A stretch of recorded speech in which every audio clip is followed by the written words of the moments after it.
احادیث مبارکہ کی روشنی میں شب برات کی کیا اہمیت ہے؟ کیا اس رات کی عبادت ٹھیک ہے؟ شب برات کا روزہ رکھا جاتا ہے، اس کی صحیح حیثیت کیا ہے؟ شب کا روزہ تو کبھی ہوتا ہی نہیں، یہ آپ نے شب برات کا روزہ کیسے لکھ لیا؟ شب رات کو کہتے ہیں نا۔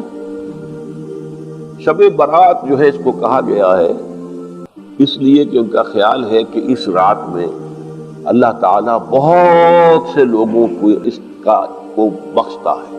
برات، اللہ تعالیٰ جہنم سے ان کو رستگاری عطا فرماتا ہے۔ اس کے ضمن میں جو صحیح احادیث ہے صرف ایک ہے، اور وہ یہ ہے کہ حضرت عائشہ صدیقہ رضی اللہ تعالیٰ عنہ بیان کرتی ہے کہ ایک روز حضور کی میرے ہاں شب باشی کی باری تھی، لیکن میری رات کو آنکھ کھلی تو حضور نہیں تھے موجود، تو مجھے تشویش ہوئی کہ آپ کہاں گئے؟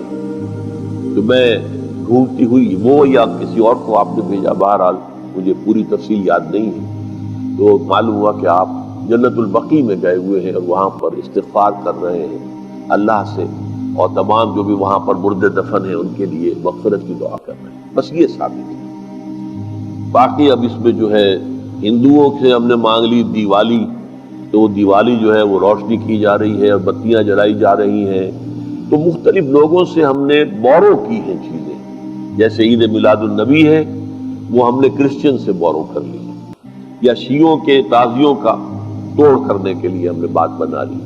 اب اس میں جو ہے روشنیاں کی جا رہی ہیں، یہ دیوالی کا گویا کہ ہم نے توڑ فراہم کیا ہے یا اس کی نقل ہم کر رہے ہیں، یہ چیزیں نہیں۔ البتہ نماز رات کی عبادت تو ہر رات میں بہت اعلیٰ ہے۔ چلیے اگر اور دنوں میں نہیں ہوتا، اس رات کو آپ کو، کیونکہ حضور نے بھی استغفار کیا خاص طور پر جا کر جنت البقیع میں، تو اگر آپ بھی کریں، نماز پڑھیں اور استغفار کریں تو کیا ہے، بہت اچھی بات ہے، اس میں تو کوئی حرج کی بات ہے ہی نہیں۔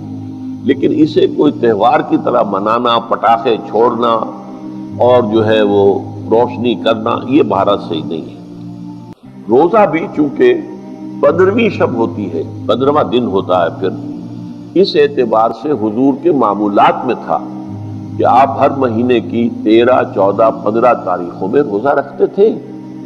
تو اگر آپ یہ نیت کر کے روزہ رکھ لیتے ہو، کیا کہنے ہیں، نور علی نور ہے، اور روزہ کسی وقت بھی نفلی روزہ رکھا جائے اللہ تعالیٰ قبول فرمائے گا۔